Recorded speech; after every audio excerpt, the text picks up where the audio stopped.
ओम नमः शिवाय। हर हर महादेव। हम बहुत दिनों से, बहुत सालों से, बहुत महीनों से परेशान हैं। परेशानी के लिए हमने क्या क्या उपाय नहीं किए, कहाँ जहाँ जिसने कहा वहाँ भी गए, लेकिन उसके बाद भी परेशानी हमारी खत्म होने का नाम नहीं ले रही। हमें आर्थिक रूप से परेशानी है, हमें मानसिक रूप से परेशानी है, हमें पारिवारिक रूप से परेशानी हो सकती है। हमें जीवन में कुछ चीज़ें हमें समझ ही नहीं आती, हम डिसीजन नहीं ले पा रहे और बहुत परेशान है। स्ट्रगल बहुत है, खासकर बहुत से जातकों को आर्थिक रूप से परेशानी झेलना पड़ती है और उसी परेशानी की वजह से उनकी लाइफ में कई सारा स्ट्रगल, कई सारी चीज़ें खराब होती है। आपकी लाइफ में कोई भी परेशानी चल रही हो, कोई सी भी, और बहुत दिनों से अगर आप परेशान हैं, तो यह वीडियो आपकी मदद के लिए है। आपकी ये परेशानी हमेशा के लिए ख़त्म हो सकती है।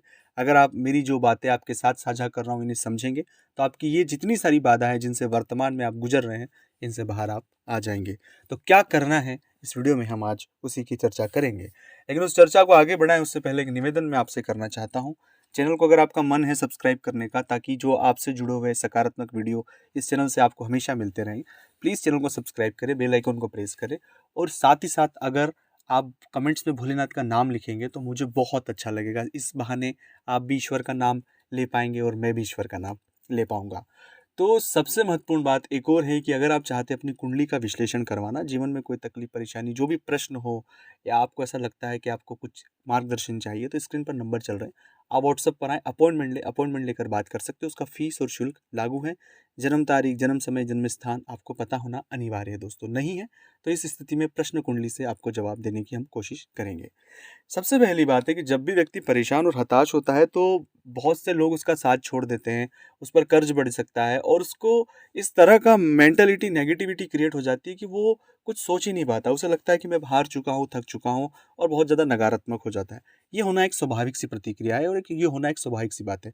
ये हो रहा है तो आप कोई विशेष या कोई अलग सी परिस्थितियों में नहीं है, खुद को एक स्पेशल समझने की आवश्यकता नहीं है। जब भी ऐसा हो, इन परिस्थितियों में आना मतलब सीधा राहु का एक्टिव होना है, क्योंकि राहु की जो नैसर्गिक स्वभाव है वो व्यक्ति को इस तरह के भाव में डाल देता है कि जहाँ व्यक्ति को सोचने और समझने और बुद्धि विवेक सब कुछ शून्य कर देता है।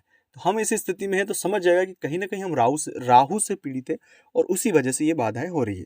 तो इस स्थिति में कभी ना आए, खुद को उस समय सेल्फ मोटिवेट करें, खुद को पॉजिटिव रखें और हो सके जितना हो सके उतना गहरी और लंबी सांस लें, पानी पिए। जब भी इस तरह का भाव आए, आपको 10 मिनट, आधे घंटा बेचैनी महसूस होगा, रात को नींद नहीं आएगी, आप बेचैन हो सकते हैं इस चीज़ों को सोचकर, तो ऐसी स्थिति में नहीं आना है। ऐसी स्थिति में अगर आप बार बार जा रहे हैं तो बार बार राहु आपको एक्टिव कर रहा है, और एक बार इस स्थिति में गए तो ये बहुत वक्त तक आपको उस स्थिति में रख सकता है। तो इस तरह राहु की इन मूलभूत प्रतियों को, ये राहु का मूलभूत छवि है कि ये व्यक्ति को इसी तरह से परेशान करता है। तो हमें खुद को बहुत मोटिवेट रखना है, सेल्फ मोटिवेट रखना है, हमें मदद मांगना है लोगों से, और हो सके हमारे कर्मों पर हमें बहुत ज़्यादा फोकस करना है। ज़्यादा सोचना और समझना नहीं है, डिसीजन तुरंत लेना है। चाहे गलत हो, हम उसको सहेंगे और आगे बढ़ेंगे, लेकिन हमें उस समय रुकना नहीं है। न ज़्यादा परेशान हो रहा है, न ज़्यादा खुद को मेंटली टॉर्चर करना है या मेंटल लेवल पर बहुत प्रेशराइज या लोड लेना है। ये लेना सब कुछ उस भ्रम में फंसाना है, राहु के एक छाया में फंसाना जो वास्तविकता में है ही नहीं, लेकिन दिमाग में क्रिएट करवाना है। ये बहुत सीक्रेट बात आपके साथ शेयर कर रहा हूँ, और आप सिर्फ एक बार शांति से कूल होकर इस पूरी परिस्थितियों को अलग से देखें, आप समझ जाएंगे, आपको रास्ता मिल जाएगा। दूसरा है हरि इच्छा और ईश्वरी जप। ईश्वरी जप में वो शक्ति है जिसके बारे में आप सोच भी नहीं सकते।